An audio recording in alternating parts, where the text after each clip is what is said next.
There's just something about fixing something small on a car like this that makes it really feel like a restoration, you know what I mean? There you go, there's one side done. Look at how satisfying that is now. Huh? Should just go in. Oh, look at that.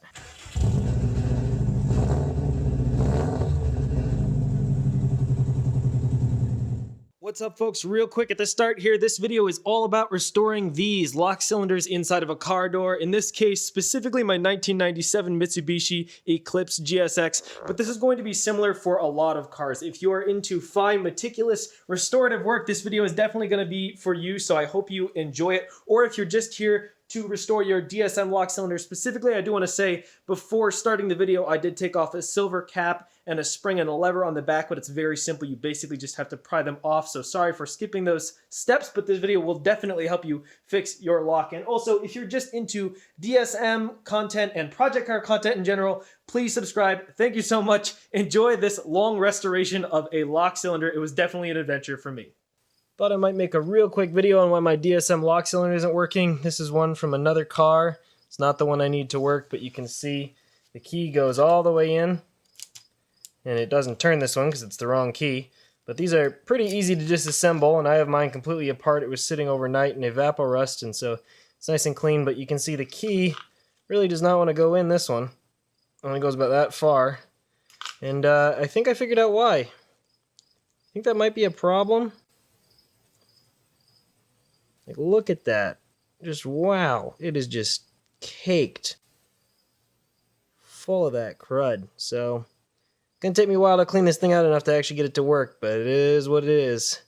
Gotta love a DSM. It's taken me 3 days to swap this door handle because the first day I got halfway through, got interrupted, it started raining. And then the second day, I found out that my lock cylinder wasn't working. So I had to take it apart, and also one of the studs that's in the door handle, the bolt snapped off. Or actually, the bolt didn't snap off. The stud snapped out of the plastic in the handle. So it got stuck in the door, and it bent the door tab, so I was bending that back into shape. And so this is day 3. As soon as I get this little bugger to work, I should be able to put it back together.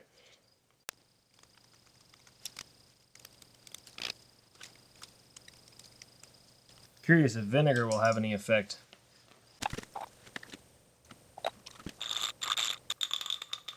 The way it looked just reminded me of, like, caked baking soda, so I was wondering if it might react with the vinegar, but apparently not.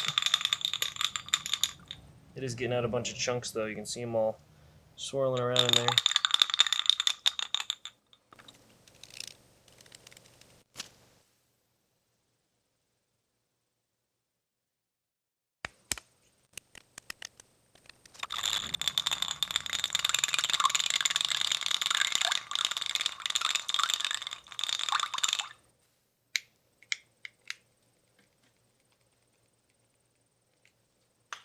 Alright, I'm going to move up to a slightly more aggressive cleaner, which is just this brake clean, and we'll see how it goes.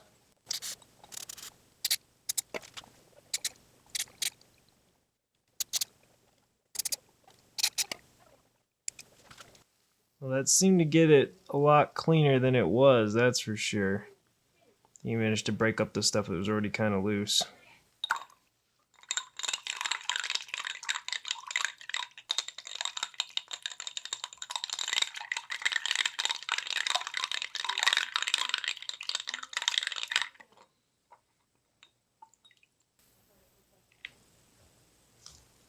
Yeah, I'm still not getting this key in at all. That's because those tumblers are so locked up.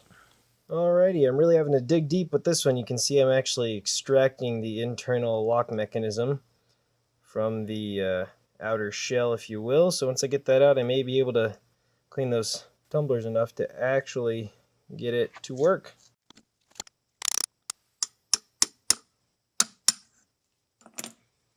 There you go. You can see all of them, and those are the ones that are really gummed up. It's actually that one right there that's indented the most that's been stopping the key from going in. You can see the corrosion buildup right there, so this should get me closer to victory. This one's also pretty locked up. So I'll give these some tappy tap taps. The inside of this, by the way, isn't nearly as bad, probably because it's like a nice, supposed to be self-lubricating brass, whatever it is. So I'll still clean that out though, obviously. So I'm just going to give it some light tappy taps. That one did move. That one moved as well. So I'm assuming they're all supposed to be able to move in and out freely and don't start that far out. There you go, that one moved too. Something moved anyway. Trying to break this thing. There we go, got that one to move in. All that's left is these on the outside. Alright, they all moved a little. So now they're all inside of there. And you can see them sticking through a little bit more, I would think. Ooh, look at all that gunk it pushed out. Right down there in the bottom. Let me see if I can get it to focus deep inside. Oh yeah. Good stuff. That's what we like to see. Well, brake clean took care of most of it. Just keep working on it. So check this out. This one's actually moving now. Or it was. Maybe I spoke too soon. There you go. See it budge?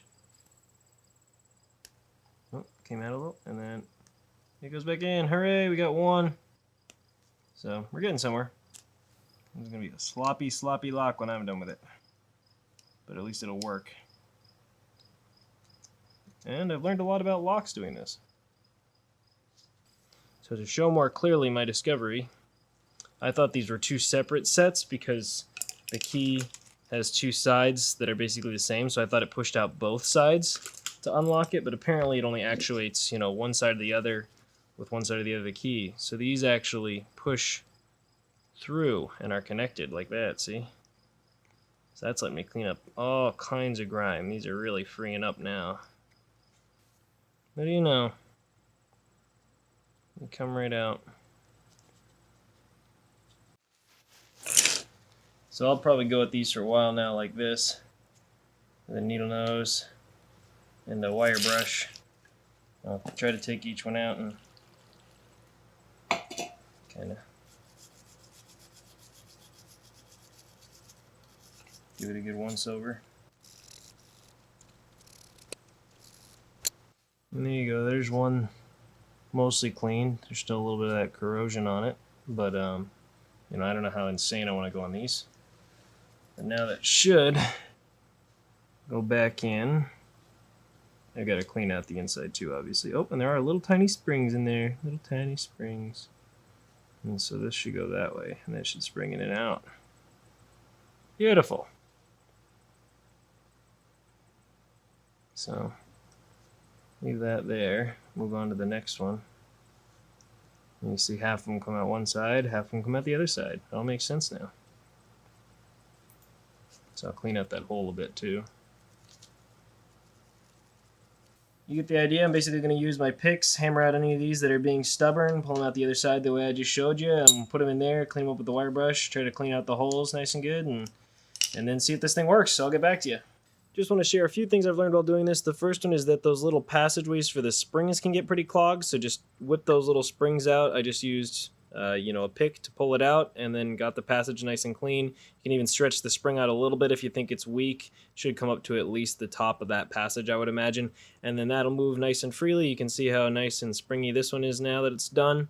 And another thing is I've been trying to find good ways to clean all the tarnish off this. And this one I actually used some oven cleaner, which I don't really think is brass or bronze or whatever this is safe, but it did get it nice and shiny. And so I do want to get these nice and clean, and then I'll have it well lubricated so it shouldn't degrade again.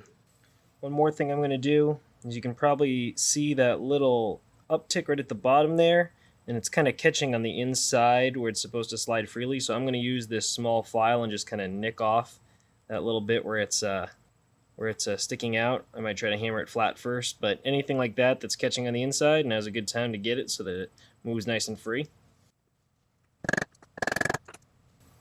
Oops, bent it a little bit. So I'm going to have to get that flat.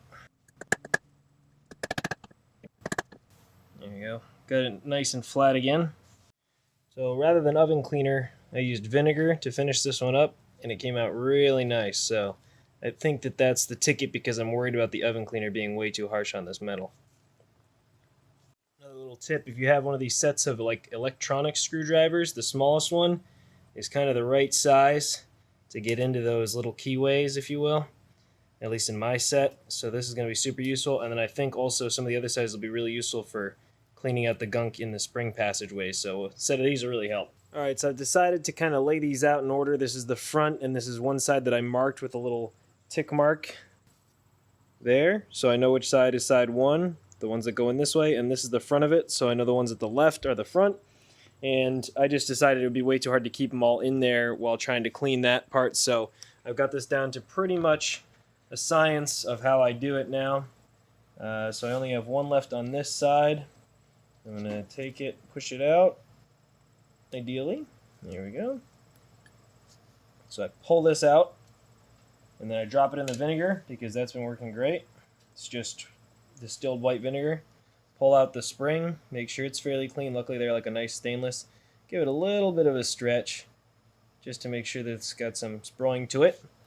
Set it on my cloth over there I just showed you. And then I take to cleaning this out with a little screwdriver, and basically it can kind of get into these. This is the wrong size. One sec. Take the smallest screwdriver, and it can just barely, it's like the right size to fit these passages, and then you can kind of hear it scraping stuff off. And go down the back sides, and then you can see over here I'll go in and scrape off all that gunk. See, lots of gunk there. Hopefully this focuses. So all that gunk in there. Just want to try to get that out. And then after I'm finished with that, I come over here to the little piece I need to polish in the vinegar. And you'll actually see this cleans up really fast and nice if you've let it soak. You can see how grotty this one is. And then this metal platform gives me a nice base to polish.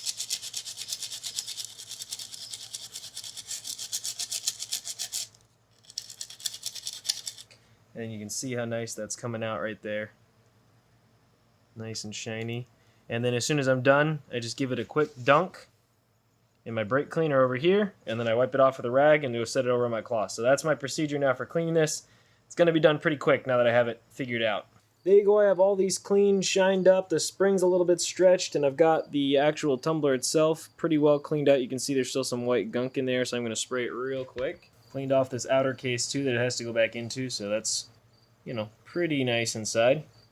Now obviously these are never going to look perfect, so they look really white, but the important thing is I actually cleaned off all the, like, you know, corroded, it looks like calcification. It was almost like cleaning teeth. It was like plaque.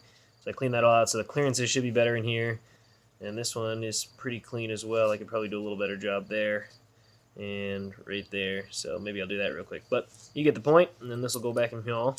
Alright, so due to the never-ending flow of time and wanting to let some paint dry, I'm finally ready to reassemble the lock cylinder the next day. And hopefully I can remember how everything goes. But you can see I got this stuff pretty nice and clean. No more gunk in there. And hopefully it'll go together. This video has turned into something way bigger than I expected, but pretty satisfying work despite taking forever. There's just something about fixing something small on a car like this that makes it really feel like a restoration, you know what I mean? Had these two little pieces sitting with some WD coating overnight just so they didn't corrode up more. I wiped that off real quick, and I'm going to dip everything before reassembly in some of this super lube synthetic silicone grease with PTFE. I use it on anything that I want to stay lubricated, want to be electrically protected or protected from moisture, or don't want to rust. I just love it. So link in the description. Have this in your garage. I use it friggin' everywhere. So basically, just going to start out with, this is side number one right here that's got the little etch on it that I put there, and this is the front, so that one goes in first. So I'll just give even the sproing a little bit of lube. Make sure we're on side one here, and then put it right in the hole. And then this is key one. Get a little coat of grease, and it goes right in there. And see how it pops up and down now when it works properly? Yes, that's what the key actuates inside of there. So sweet. I'm just going to carry on like that.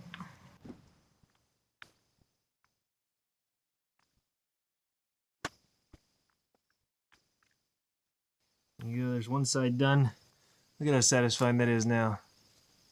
Huh? I don't know what you can see on the inside there, but So cool. On to side number 2. I'm just going to have to keep all those in place. If I drop them, I'm screwed.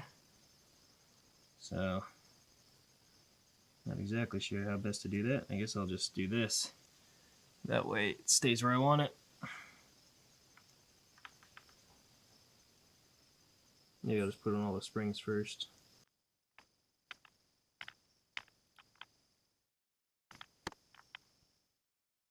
There we go.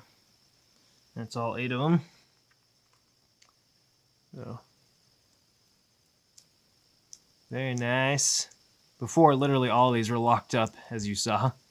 So, and just basically going to put some lube all over this thing and then see if it'll go into the actual, I guess you'd call it, cylinder itself. So I set that down carefully. Should be able to spread some lube inside of this thing. And now I know some people are probably going to scream about the fact that I'm using a wet lubricant, not a dry lubricant like graphite.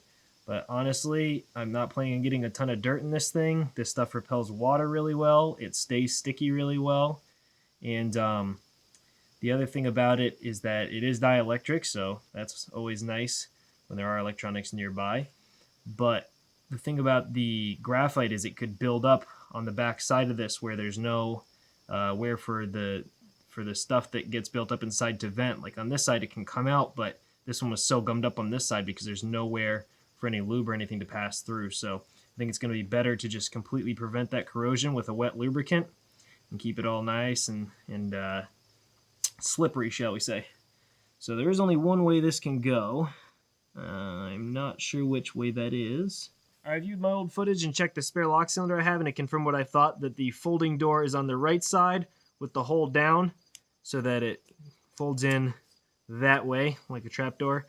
And you can see on the back side this would be facing the outer edge of the door that opens, and so it makes sense that it can drain out of there basically. So basically what that means is when you have the outer cylinder oriented with the hole down, this is going to go in that way with the trapdoor on the right, and it just needs to go together like this, but obviously the pins are going to block you from being able to do that.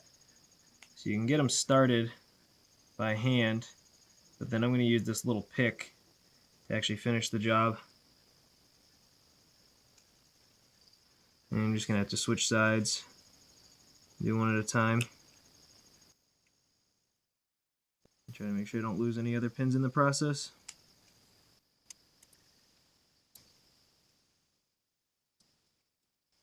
Here we go. Went all the way together. And so that should basically be locked now. You can see the pins in there that used to not be free when I did this before. Let's see, I can actually move them now.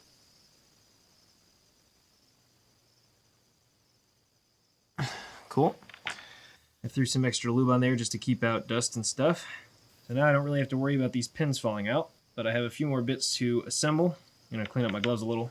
So at this point I should actually be able to test if the key works, which would be really nice, right? So it should just go in. Oh, look at that.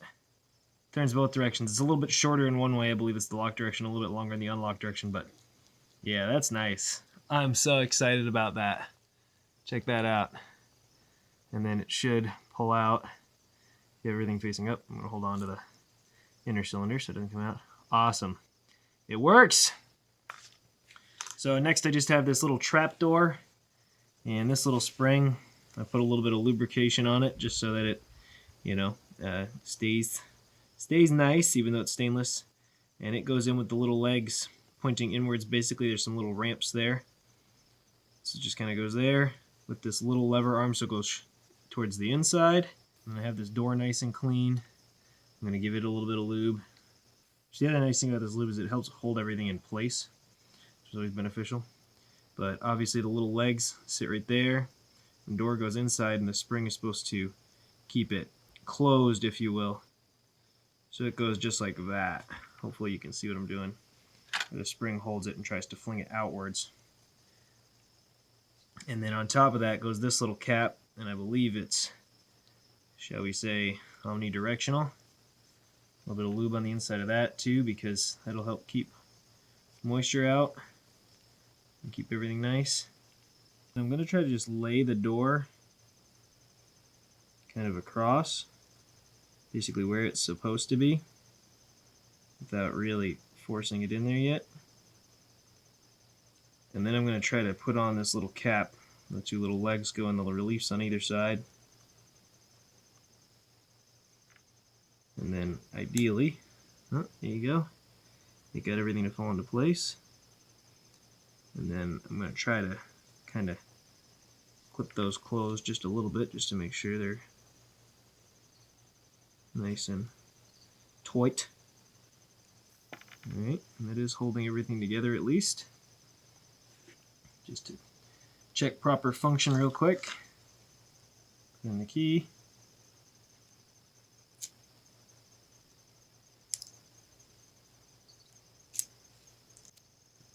Something was sticking. Cool. Alright, solid. And then I have this little keycap, which can only go on one way correctly. Alright, so I reviewed my footage again real quick just to make sure which way this little cap goes, and it's face down again so that I'm sure it can drain with this little window. So that little window is going to allow drainage out of that hole, and this little top one just kind of slots over that tab. I'm just going to get quite a bit of lube around here because it's actually going to help seal moisture out of the lock and debris against that cap. I want this thing to work for a long time. Alright, and so then, like I said, the cap goes on with the windowed hole, not the slot, facing down. And those two little dimples have to fit into those little spots for them right there. And this was kind of a pain to get off, so I won't be surprised if it's kind of a pain to get on.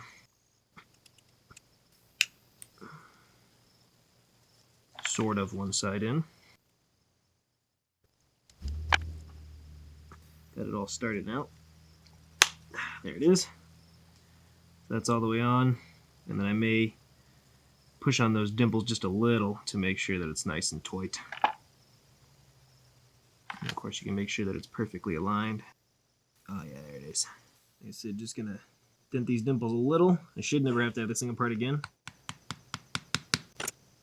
Please, oh please, never make me take this thing apart again. Just kidding. It was actually pretty fun, just time consuming. Barely moves now. I'm pretty good.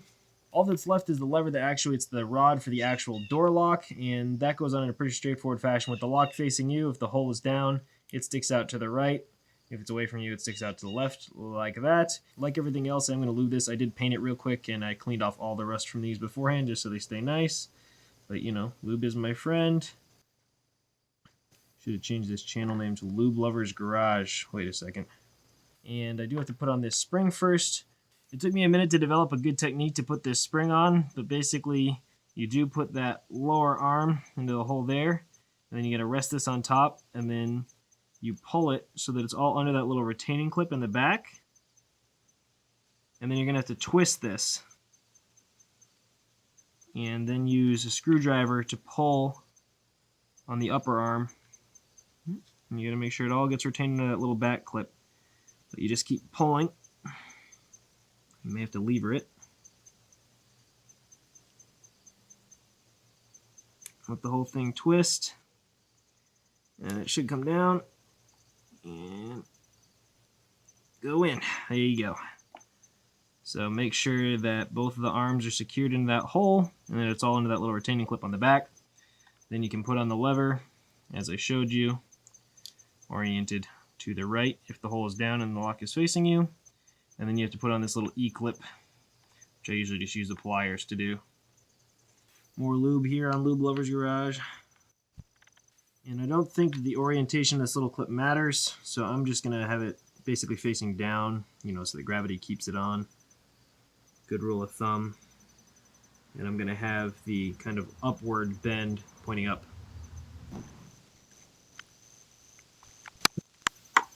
There it is. Then the final step, if you took it out of the door like me, is to put on the electronic lock actuator. And so again, I'm going to go with some lube. Mostly in the areas that I want it to stay watertight and on the plastic, because I believe it helps keep the plastic from getting brittle. To coat it with some silicone. And then this can only really go on one way because there's those two little tabs, and obviously that would get in the way of the arm otherwise. So it actually clips on very easily. And then hopefully it's being actuated correctly, which the only way to check that is with the key. So we take the key, put it in, and we should see it move that plastic top bit, which it definitely is. And it's moving that lever. So I have successfully restored this DSM lock, and I am super excited that it's finally done. Whew. Hope you all enjoyed this. This was quite a journey. I did not expect it to be this. I expected just to clean out gunk and have this thing working, but you know, now it's hopefully basically functioning like brand new, and I'm pretty excited about that. Can't wait to successfully unlock my 21-year-old DSM. I slide in that key, and nice and smooth. Yeah. If you enjoyed this really long video on restoring a lock cylinder, well, please subscribe because I'm sure I'll be doing more stuff like this on the channel. And if you like 2G DSMs or DSMs in general, please subscribe. I do a lot of work on project cars. Thank you very much for watching 802 Garage. I'll catch you soon.